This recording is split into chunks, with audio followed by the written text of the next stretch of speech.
Welcome back here to Wake Up Call with Dan Tortora, where sports meets life inside of the Cafe Kubal studios. Happy to be here with you inside of Pacer Pride. Our exclusive multimedia marketing partnership with Marywood University brings you Pacer Pride every single Friday around 10:30 a.m. Eastern time here on Wake Up Call. And I'm very happy to spotlight today the Marywood University Pacers softball team with Ashdon Clark, as well as Brooke McKay and Emily Rose. Ladies, how are you? Doing good. Now, first and foremost, I'll go to you, Ashdon, here to just bring me into this season and what your thoughts are now, hindsight 2020, that you could take a breath and take a look back. What's kind of on your mind when you look back on this season? This season, I think, was definitely record-breaking for the program and something that I myself have never experienced. Being like a transfer student in my first year at Marywood, this is definitely something that I was looking forward to. And I think we have a lot to look forward to with next season as well. And you transferred from Concordia, and just bring me into that, because it was a unique transfer, right? Because there was a closing of that school. So just what you could say about why Marywood and what made you transfer here. So obviously Concordia closing was definitely heartbreaking for me, something that I never expected to happen. And I kind of had a choice to make of whether I wanted to hang up my cleats or not. And Marywood swooped in and said, no. I'll be honest, I had no intentions of going to Marywood. I was going to Wilkes and I was not playing softball, and that was really it. And I made that decision for myself. And I will say that is the best decision that I've ever made.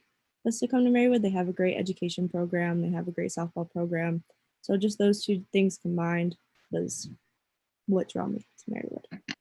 And you said that you were going to Wilkes, you weren't going to play softball. How you talked about the things that Marywood has that you're happy you made the decision, but how did you even kind of open your mind up to listen to Marywood when you said, hey, I know I'm going to Wilkes, it's set, I'm done? What did Marywood do to stop you and make you say, hey, you know what, before you make the decision, just hear us out? Well, their education program. So at first when I applied and all of that stuff, they gave me like a very low amount of credits. They only gave me 30 credits out of my 96 that I had transferring in.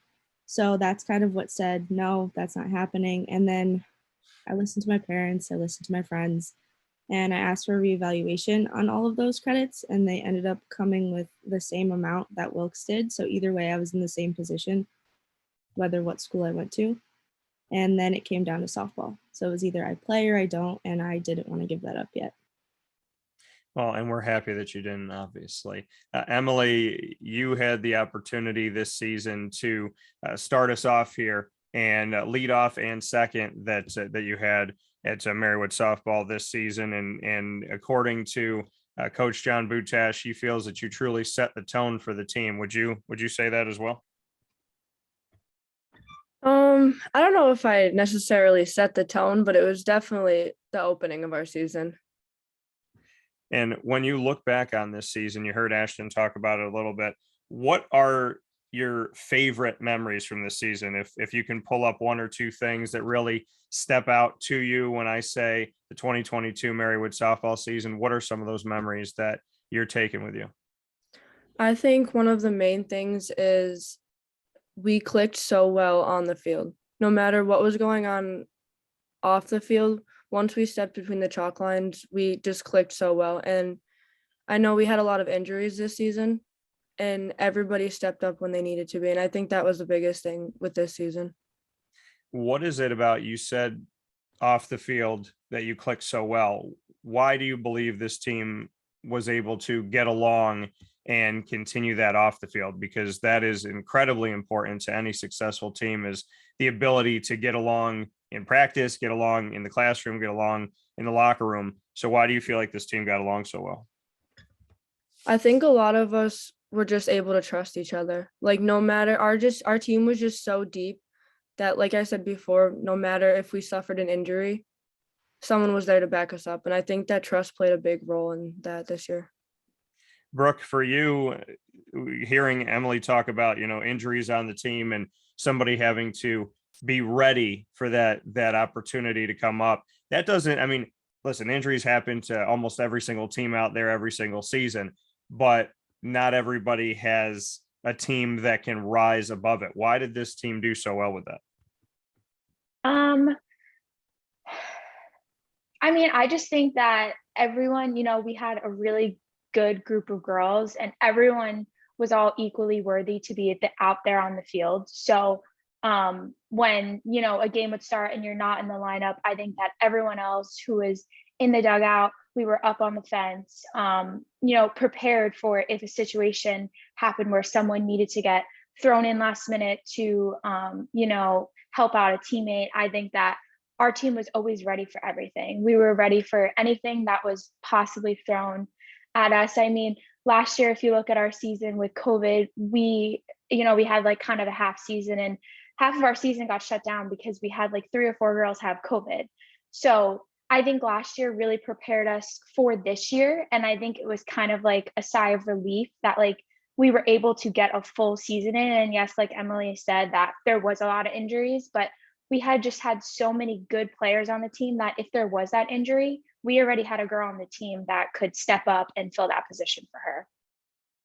It comes down to recruiting the right people, but it also comes down to personal responsibility. Brooke, I'll stay with you on this. Why do you feel like this team is so talented? Because you can have raw talent, but you have to train, you have to prepare yourself, you have to have, like I said, that responsibility that when you are called upon, you're ready for that. And that can't be taught. You have to be able to within yourself say, you know what, this team matters to me. I care about this team. So why does this team have all of that? Because some of it is taught and some of it is not. I just think it all just comes from our hearts. I think that we've all played softball our entire lives basically. And, softball isn't just a game to us, it's more than a game. It's friendships, it's memories, it's sadness, it's anger. Softball is such a mental game and it's like you have to think positively, because if you don't think positively, you're out for the game. So I really do believe that, all of us going into the game as a team saying, all right, we're going to do our best this game. We're going to have fun. We're going to go out there. We're going to cheer each other on and do the best that we can do. And I just feel like with all of us having that same mentality, that's what made us so successful. Here with the Marywood University softball team celebrating much success this season, including their trip to the ECAC, a win in the ECAC for the first time ever, and ECAC champions for the first time ever. Ashdon, your thoughts on finishing off the season that way? Marywood was hoping for a postseason berth, hoping for a postseason opportunity, had, I believe, for softball, gotten to the ECAC 4 other times and lost those 4, won this time around, and then got crowned champions. A nice cherry on top of the Sunday of a fantastic season. What are your thoughts on being ECAC champions and making even more history in that respect? Those games were particularly hard for me. I had suffered an injury in our conference, so I was kind of on the sidelines, and just seeing everyone work so well together, knowing that we had to come through multiple injuries to get there. And I think everyone did indeed step up in that sense. Everyone had, their heads in the game, and we all were on the same page. We were all working towards the same goal, and that was the ECAC championship. So just seeing us work so well together and finally achieve a goal that we did set at the beginning of our season was just incredible to watch. And for you to have to, like you said, watch that from the sidelines, do you have, is it bittersweet for you? Is it just sweet? I mean, how do you look back on it knowing that, these injuries that we've been talking about, you suffering one of those injuries and not being able to be out there, but still there? How do you look back upon that? It definitely is bittersweet. I mean, I want nothing more than all of my best friends to succeed, and I got to watch that. Like, I want them to do better than I ever will do, and that's anything that I could ever want. So seeing that was just very bittersweet. And Emily, for you to go back to the ECAC and look at, what you achieved there as a team, as well as being crowned ECAC champions, those moments for you mean what, and how do you look back on them? I have never been more thankful to be a part of this team and make history, and I wouldn't want to make history like this with anybody else. So when you make that history and you have that, do you remember and it's something that I've never really asked in 18 plus years of broadcasting, but it's come to my mind recently, and some people know and some people don't. Do you remember the first person you hugged on the team? I remember the first person I hugged when we made it to the conference championship, All right, tell me who that was. Sam Baltasitis. Okay. I don't know. It might have been Sam again, but I can't give you the 100% answer. But I do think it might have been Sam. To be a part of that championship, and like you said, you wouldn't have wanted to do it with anybody else. Do you have a moment that when we talk about ECAC champions sticks out to you the most that you will always remember?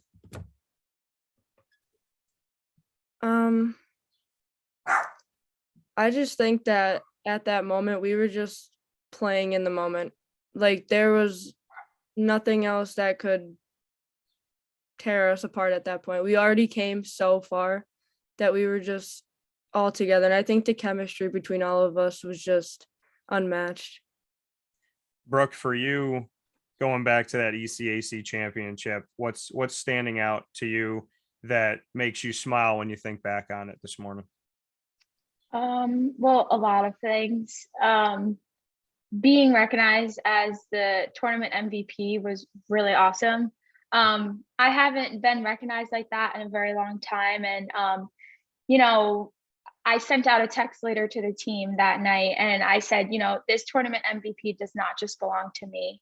I just remember the game, we're like a 5-inning team. We normally don't really get on the board or anything until roughly about the 5th inning. I know it makes all of our coaches go crazy. But when I could just remember the 5th inning of the first game, when we first cracked the game open and started off with some good hits, scored really, really good runs. And I just will always remember the 5th innings from the first and the second game, because the 5th, 6th, and 7th innings are always our best. And it's just, losing the conference championship was obviously very upsetting for us. We worked so hard and all we wanted was to be the AEC Division III champions. But obviously we fell a little bit short. But I just remember the will and the grit that we used to just forget about that game and go into the ECAC tournament and just play Marywood softball. Go in there, forget about the rest of the season. The rest of the season, you had to think of it like it didn't even happen. It's a fresh start. And I feel like that gave us the motivation to just go out there and just have fun, because that's what softball is about. It's like, some people can make it this serious game and, it ruins their moods if they don't get a good hit or if they make an error. But, you just have to go out there and have fun. And I think we did that very well that game. The Long Island accent finally came out. I heard it. I was trying not to. Tried the whole way through and then era. So we'll get back to that in a second, because I ironically was talking about Long Island because the softball team for Liverpool that's here in my hometown of Central and upstate New York is going down to Long Island to compete for a championship themselves in high school, which is pretty amazing. So we'll get back to that and we'll talk about era in a second. But Ashdon, I want to go to you here. Goldsboro, PA. We're going to talk about hometown, so perfect timing. Bring me into Goldsboro and growing up in Pennsylvania, and just what you can say about maybe your favorite things about being home. Goldsboro is obviously very small. All my friends that I bring here, including Emily and Brooke, always make fun of me because I live in nowhere. Obviously, it's a small town. I went to North Pocono High School, so that's small. I will say I didn't really hang out with many people from North Pocono. I had my small group there, and then I had my other group from various different schools, which also includes Emily. This has been a big thing for me, and I've said it since the beginning of the season. Being home, I think when I went away to school in New York, I tried to get away, and now being home was probably the best decision that I've ever made for myself and just school, softball, everything. I think being home was the last thing I wanted to do, but it's the best thing for me. I love how you ended that. Being home is the last thing I wanted to do, but the best thing for me. I obviously went to school at Marywood, grew up in Syracuse, 2 hours north. Never thought that I would necessarily, I shouldn't say never, but I didn't think I was going to be coming back. And it's where I started my company. It's the best decision I made. Why, for you, Ashdon, it was coming home the best? I think it was just very humbling and, kind of heartwarming to be back where I started with the people that I started it with. I think that was very, heartwarming. And the biggest thing for me is to kind of end where I started. And now that I look back on that more, it's like, wow, this is exactly what I've always wanted.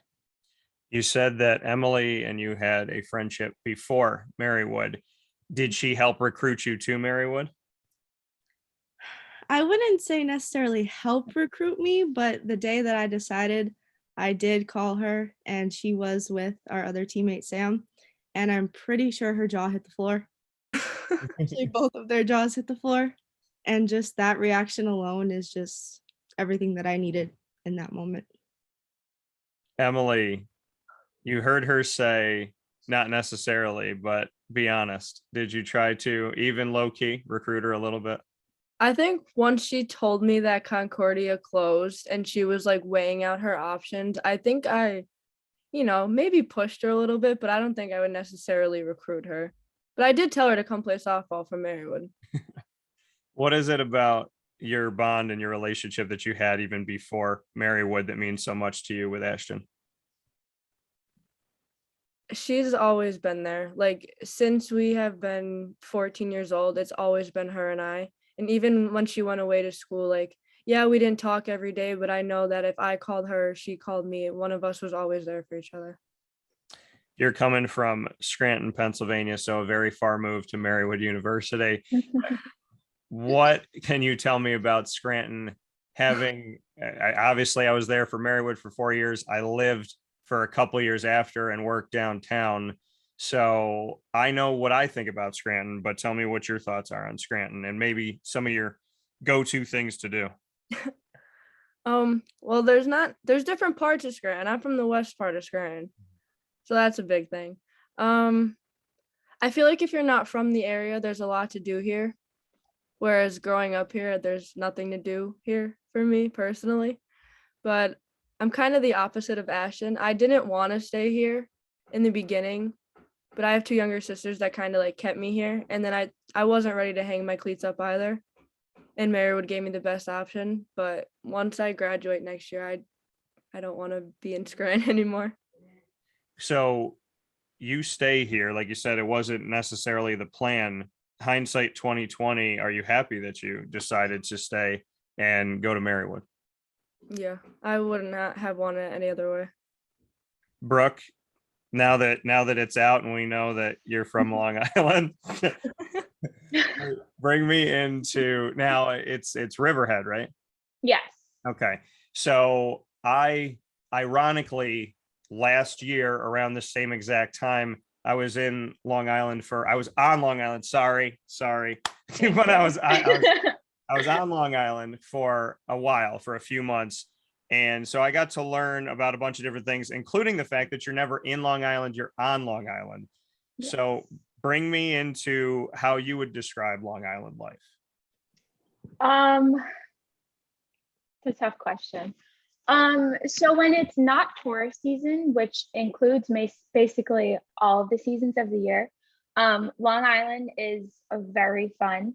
I'm kind of in the central of the North Fork. So where Riverhead is, I'm right in the middle, and then it branches off to the two forks. I do have the luxury of beaches surrounding me. I have the ocean, the sound, the bay, I have it all. We have really good, a lot of farm fields, a lot of farming, agriculture, and just being close to my family.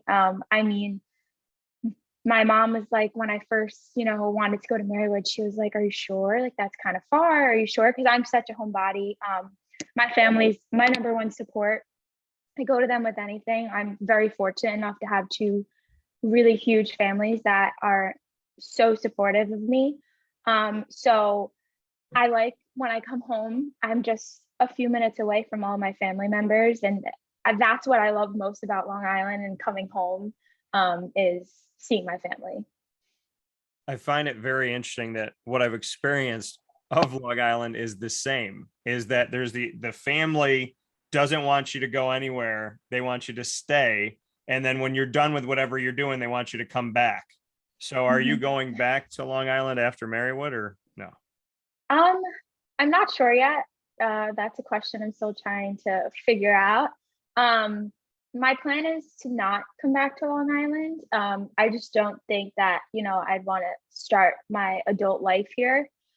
So my goal is to probably stay in Scranton, and, try to get a job at a hospital around the area there and work there for a few years. And then after a few years, kind of reevaluate where I want to go and where I want to be and move there. I can appreciate that. And I know that when mom hears that this moment, she probably passed out, but it's okay.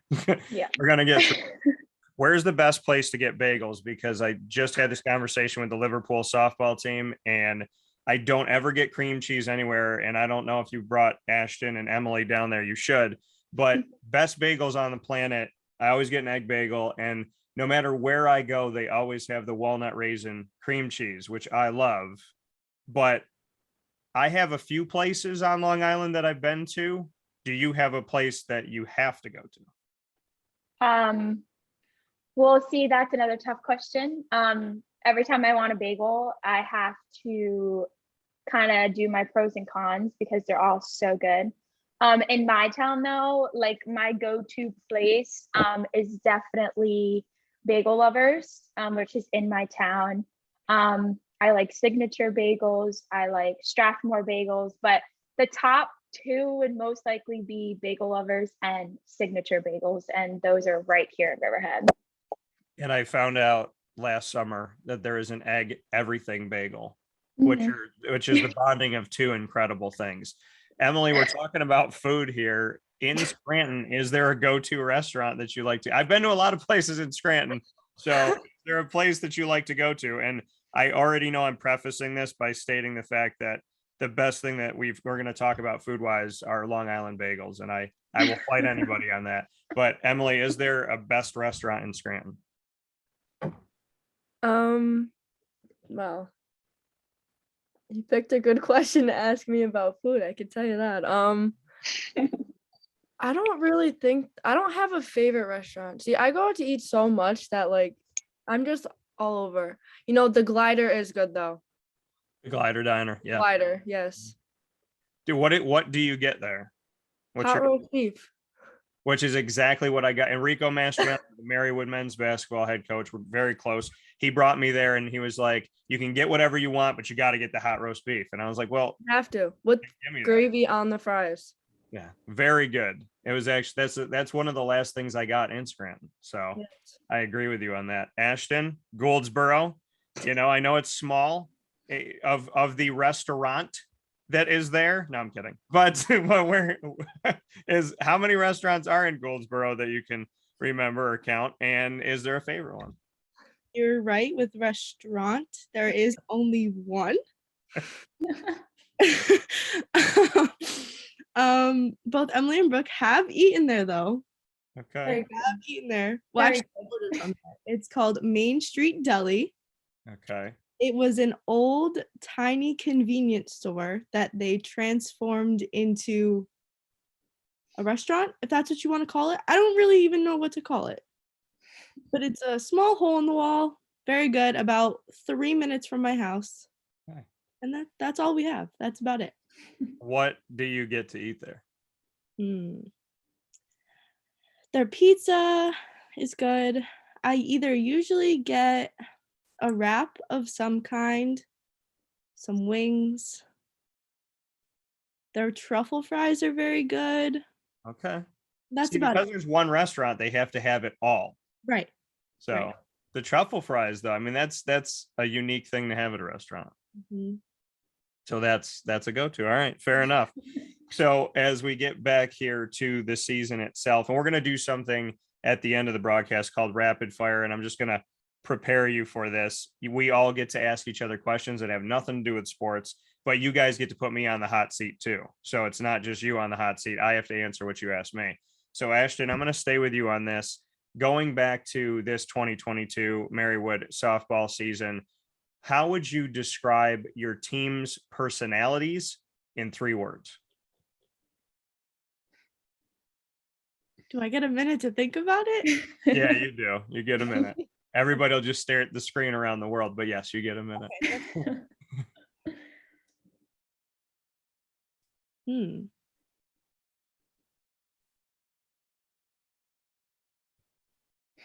I'll just tell everybody the feed froze. It'll be fine. It's fine. Okay, I'll say the first 2. I think all of our personalities are unique. Okay. I want to say everyone is very selfless. I think that's a word that we've used a lot during the season, is being selfless. Okay. I think we've all kind of shown that. And I think the last one I could say is carefree. I think everyone has a very carefree, selfless, and unique personality that drew us all together. I like that. Brooke, how would you describe your head coach, John Butash? Oh, Coach John, we love him. He's just, like Ashdon said, a very unique person. But he always has something to say. He always has a little fun fact for us when we don't need the fun fact, but he'll tell us anyways. And overall, he's a really great person. And, he wants nothing but the best for the team. And, softball is his life just as much as it's ours. So, he just always wants nothing but the best for all of us. And that's not even just on the field, but academically as well. If we have a test the next morning and we're like, oh, coach, I don't know if I can make it to practice, or, I have class at this time, I can only come to practice for a little bit. He's super understanding with that. And that's honestly what recruited me here my freshman year, is because Coach John was so prompt that, school comes first, no matter what, like no matter anything, school is your main priority. That's why you're here at Marywood. So, and he's continued that all throughout my 3 years. And I just really appreciate that about him. Appreciate that. Emily, best lesson that you've ever been taught when connected to Marywood softball, and who taught it to you? I'm going to need a minute to think.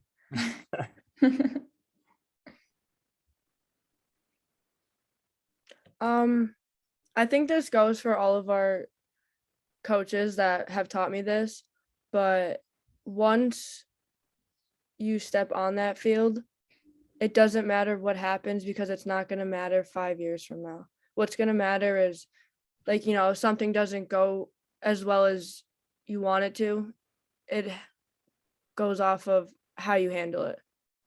And I think that's one of the biggest things that I have learned, that it all comes down to how you handle situations, which is going to prepare you for the future and for your future careers. I love that, because you could do everything you can, but you can't control everything. And you have to be able to respond positively to that which you cannot control. So it's an awesome lesson to learn, and on and off the field, we need it. Before we get into rapid fire, Ashdon, the sport of softball is a sport that sometimes has the spotlight and the focus, sometimes it doesn't. Why should people pay attention to softball? And what do you want to say to the world about the sport that you love? I think softball is such a great sport. And like you said, it doesn't get the recognition that it deserves sometimes. Personally, I think it's way better than baseball, but maybe that one. I think baseball is so boring, but I think softball not only teaches you lessons on the field, obviously it teaches you skills and things like that, but it teaches you so much more off the field than just being a sport. It teaches you how to make friendships, and like sometimes presents you opportunities that you would have never thought you would be presented with. you face more failure in this sport than you do success. And I think that's hard for some people to kind of grasp, is that you will fail more times than you succeed, and being able to handle that failure and persevere through that. I don't know. I think it's a sport that's stacked on so many levels, and it should be paid more attention to in general. I appreciate that. Emily, your thoughts on why softball, why pay attention to it, and where do you think it is in the world spotlight? So I think that it's a major sport for obviously a lot of us, but I don't think it's recognized as much. I was actually having this conversation the other night that, I've been watching like the Women's College World Series, and like it's not that it's not, well, I mean, I guess it is not fair that after they win the World Series, they don't go anywhere. Whereas the guys have the MLB, they have the chance to strive for that. But then you look at all of the softball players, whether you're D1, D2, D3, and we're just playing now for the love of the game. Like there's nothing that comes after this. So our hard work and dedication is just from the bottom of our hearts because we love the game, and it's something we always loved and wanted to do. Playing for the love of the game is something that is sometimes a lost art in today's world. Should there be a place for professional softball in America where there can be this opportunity, like you said, Division I, Division II, Division III, JUCO? There's obviously many student athletes that want to be professional athletes and have that opportunity, and it's such a small percentage, but the WNBA has grown to 12 teams and finally has some good sponsorships, and it's out there. The NWSL has grown to 12 teams for soccer and finally has some good sponsorships and is out there. But when it comes to lacrosse and softball and other elements of the sports world, we just don't see the representation professionally. Does there need to be a change for that, Emily? I think so, yeah. I just feel that it would just be so worldwide that, I don't know, I just think that if we had something like the MLB for women, more people would, be striving for that instead of just saying, oh, well, now I have to hang my cleats up. It's time for the real world. I agree with you. I think there needs to be an opportunity. There needs to be an opportunity where that league can say, hey, you know what? Yeah, we'll take you or we won't. Not have a league where there is no opportunity. Brooke, your thoughts? Because the MLB is right there in your backyard. You have the Mets, you have the Yankees. The Yankees are good most of the time. The Mets are good for typically half a season. So are you a Mets fan? You just gave an eye roll. Are you a Mets fan? No, Yankee? I am a born and raised Yankees fan. Born and raised Yankees fan. Okay. Is the family divided at all between Mets and Yankees? Yes, very much so. Most of my family are Mets fans, but it's kind of a 50-50 even break. So when it comes to the games, the once in a lifetime games where the Yankees play the Mets, as you can imagine, it gets a little hectic with our family, but I just love that we have that little rivalry, and it's just so fun to have that when you go over to a family's house. You can expect a baseball game to be on. I've been to Yankee Stadium only a few times. I'm not really a city girl. I don't like New York City. I think it's just because I'm so spoiled out here in the North Fork. It's just so country and so open, and it's like a breath of fresh air. And then when I go into the city, I just feel like all I smell is the pizza and the hot dogs and the nasty sewers. And it's not for me.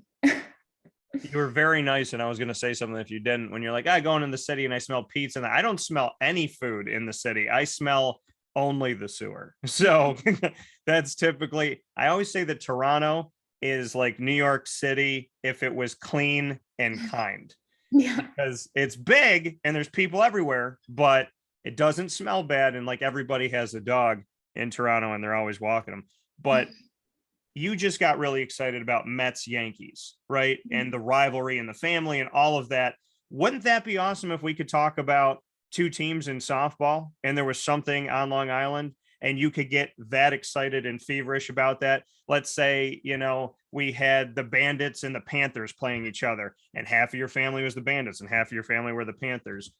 You got so into Mets Yankees. I would love to see that for softball. I mean, yeah, I mean, who wouldn't want to see that? I mean, I'm sure it's the same for Emily and Ashton. But on my travel teams, we all come from different high schools. So we obviously have friends and high school teammates who were playing for different organizations. So like there was always that competition between us, and going to travel tournament games and seeing your high school teammate on the other team, you're like, oh, all right, now I really want to beat this team because I know the girl on the other team. But if you look at it, you can look at, say, like another thing with my family is for college softball, my dad and my sister are Oklahoma fans.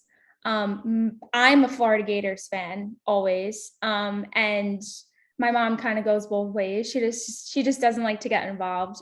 So when it comes to the games where, Oklahoma and Florida play against each other, it's just exactly like the Mets and the Yankees. And I think, in our conference, not necessarily knowing other people on the other team, but we do have a very big competitor, when we play them.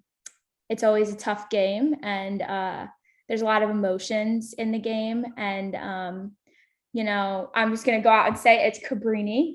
They're probably like one of our toughest competitors, and finally being able to beat them this year was just the best feeling in the entire world. And I know, we fell short in the championship, but just having that competition and knowing like, oh, we play Cabrini next week, we have to work hard at practice. We have to be on our A game, just that feeling and that like vibe from the game is just a feeling that like you just can never get over. It's just every game, it's a different feeling. And it's just, I love it. And Florida Gators, I have family members that are Gator fans, so they'll be happy to hear that. So Papa Joe's a Gator all day, every day. So with that being said, Marywood University Softball, the center of our Pacer Pride, here today exclusively on Wake Up Call with Dan Tortora from inside of the Cafe Kubal studios. Final piece is rapid fire. And what we do here is we go around and we are set up on the screen that to my right, for those of you watching, Ashton is here next to me, and then Emily, and then Brooke, and then back up. So what we're going to do is we're going to go around and then back around the other way. So everybody that gets asked gets to ask. So Ashton, I will ask you first, and then you'll ask Emily, and we'll go from there. My question for you, Ashton, if you had to pick two teammates to do a comedy tour, who would you pick? And if they went up against each other, who would win the comedy tour head to head?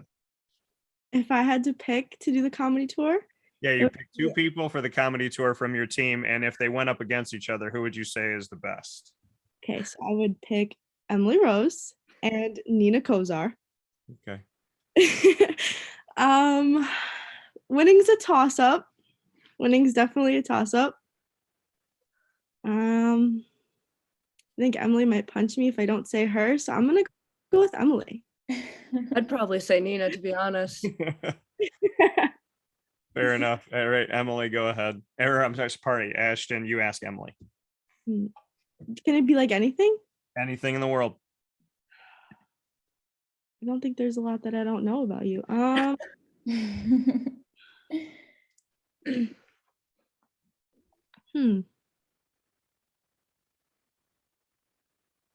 Okay, if you had to pick, now this may be biased. What is your favorite ice cream place? You better say the right answer. I don't think it's my favorite. I don't know. It's between Judy Joe's and Manning's. Okay, fair enough. I don't know. I feel like I'm at Judy Joe's more often than I should be. That's because of me. Yeah. So I'd probably lean towards Judy Joe's. Is there a favorite thing that you get there? Cotton candy. Great choice. Fantastic choice. The crazier the flavor, the better. All right, Emily, you go ahead and ask Brooke. Oh, man. Oh, I feel like this will give some background. Brooke, we gave you a nickname freshman year. Why did we give it to you? Oh geez. Okay. I got the nickname Doug from the movie Up, the dog. Haley was she a senior that year? Yeah, I think Junior. no, she was a junior. And we were indoors practicing in the winter, and we were throwing, I don't know what it was, tennis balls against the wall or something for some drill. And I kind of like ran off and was like, oh my God, ball. And ever since then, that was always my nickname, is Doug, because I seem to just like see a ball and I just run right after it. So yeah, so I still get called Doug to this day. Yeah. Well, I think being on the softball team and going after the ball is a good thing. So Yeah. Team Doug is a compliment. All right, Brooke, what's your question for me?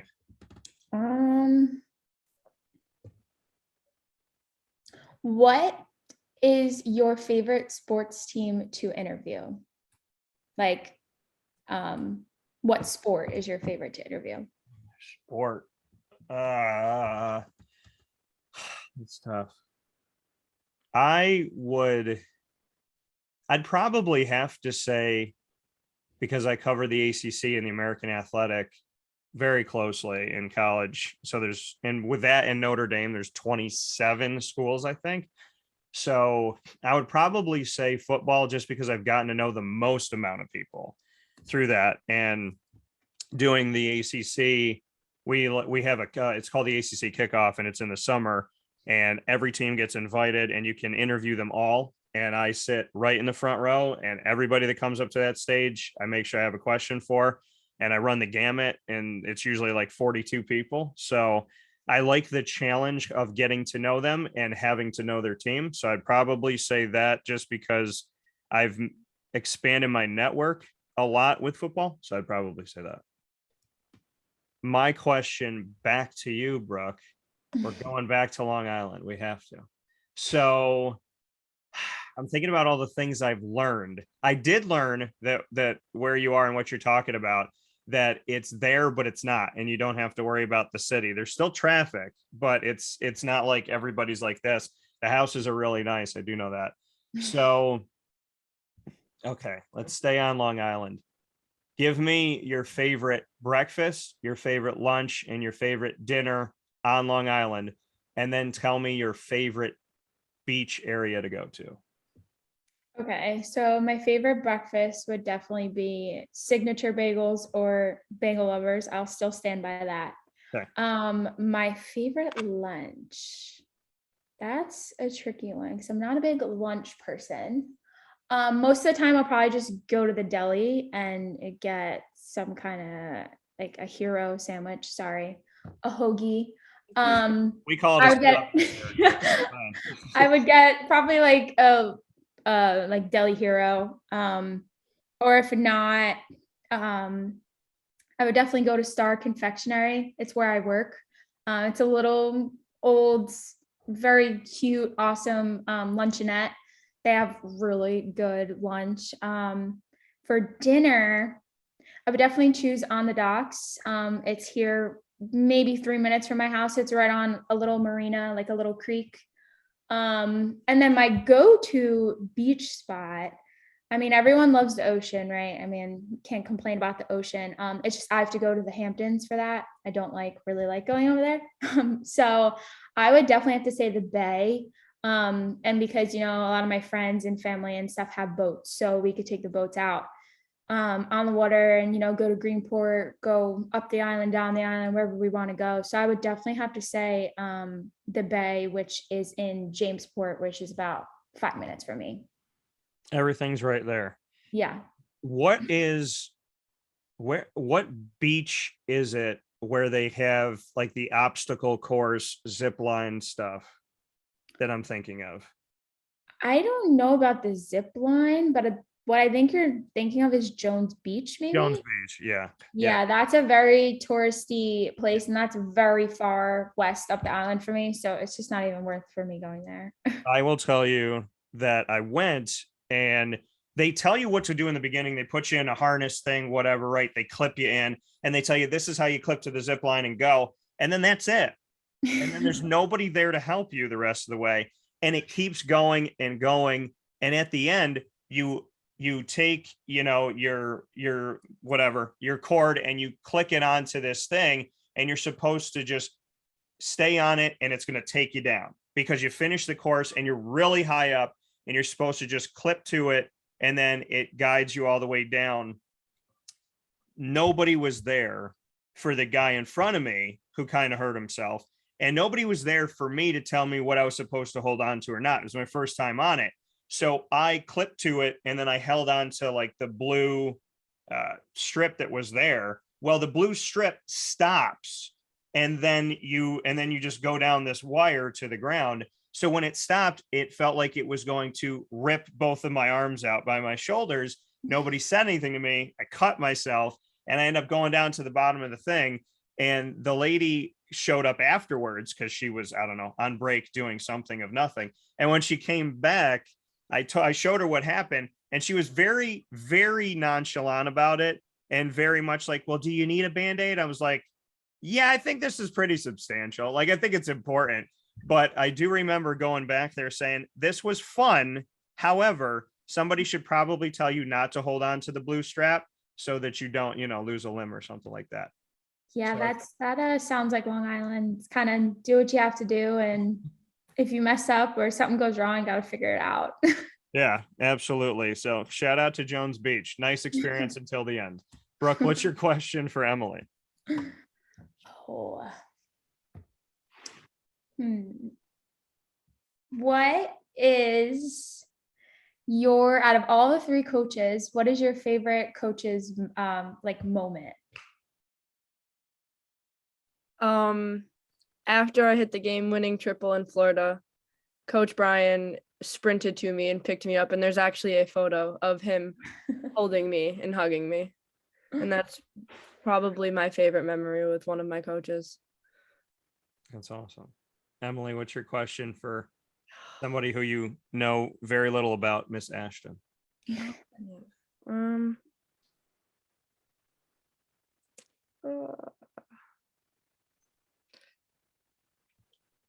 What's your favorite memory from the season?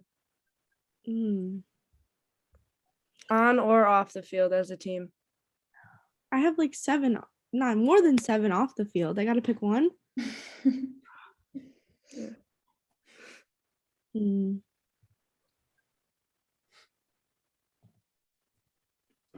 I think off the field, one of my favorite memories from this season would probably be, I want to say like Florida in general, just like not even playing wise, not anything to do with softball, just all of our downtime in Florida. I think those were probably the best memories from this season. On the field, I don't think I could pick one. So Florida stands out, and on the field, there's too many. Mm-hmm. What's your question for me, Ashton?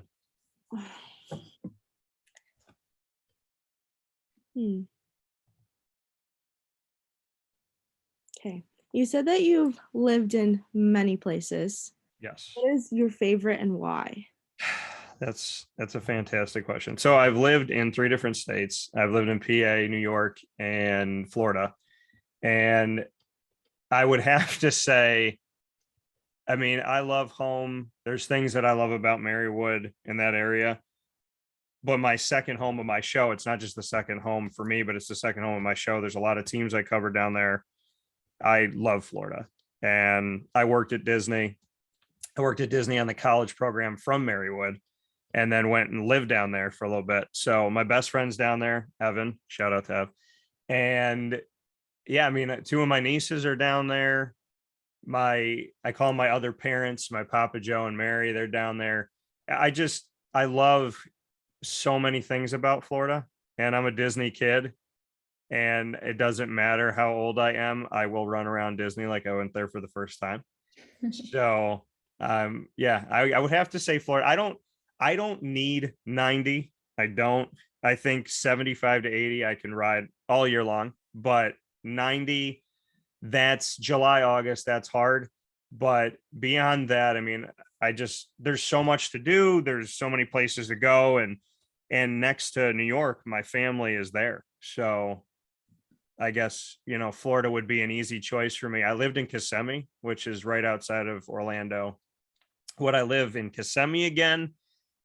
I don't know. I might live in like St. Augustine area. That's where Papa Joe and Mary are from. And there's a beach right there. And it's the oldest community in America. So that's really cool. I also did a tour of like the first jail and all this stuff. And out of all the people that were there, I was chosen to reenact the jail, and they put me in jail. So that was fun. But it was a really cool experience to go down there. And one of the most haunted places, allegedly, is the fort that's in St. Augustine that I walked through and went up to this one wall, and I felt something, and other people there felt the same thing. So we backed away from that wall. But yeah, no, Florida has so much, and there's so much to do. I think food wise, they need, and Brooke, you can probably nod your head on this. And I'm not saying this because half of the screen is from New York, but I think Florida needs some New Yorkers to go down there and start cooking, because the pizza down there is desperately not what it needs to be. So there's a couple. Yeah, I guess. I don't know. There's I don't think the New Yorkers and Floridians will get along very well. We're two completely different types of people. So, but I do think that all of the places everywhere in different states need help with their pizza. Yeah. Yeah. And I'm going to say this on the screen, and I'm sorry, Emily and Ashton, if you disagree with me on this. The fact that Old Forge calls themselves the pizza capital of the world, they aren't the pizza capital of Old Forge. So the cheddar cheese, deli cheese on the ragu sauce is a blasphemy to pizza. And I told my mom about it, and she was like, oh, put that pizza down and walk away. Like I had a headache all day because I was an orientation advisor at Marywood, and they gave us only that at 10 a.m. And it was just that pizza. I took a couple bites. I called my mom and I said, I think I'm spitting at every relative I have if I eat this. And I didn't eat from 10 to 4, had a headache during orientation because as a card carrying Italian, I refused to eat the pizza. So do you have a defense for it? What'd you say, Emma? I can agree with that. I will forever stand by Maroney's in West Side. That will be my forever pizza place. So no, I'm not a big fan of square pizza, so the Old Forge pizza doesn't really sit well with me. The only square pizza I'll eat. Anybody's stomach. Yeah, no. The only square pizza I'll eat is Maroney's. All right, fair enough. Ashton, do you have one? Is it Main Street, the only restaurant in Goldsboro? No, I'm gonna have to go with Emily on Maroney's. My dad is also from West Side, so I grew up on the Maroney's pizza, and I will forever stand by them as well. Okay. Brooke, did you have Maroney's? Have you tried it? I've never had. I've had Nira's and crap, I can't think of the other one. But I know I've had Nira's, and it's very, very close to a New York pizza. Yeah. See, what it is we just start to spread out. That's how the pizza gets better. So for Ashdon Clark, as well as Emily Rose and Brooke McKay, of course, I'm your host, Dan Tortora, and this has been a special edition of Pacer Pride centering on Marywood softball and softball in general, because the sport deserves it, the school deserves it. And once again, Ashton, Emily, and Brooke, congratulations on an incredible, successful, and historic season. Thank you. Thank you.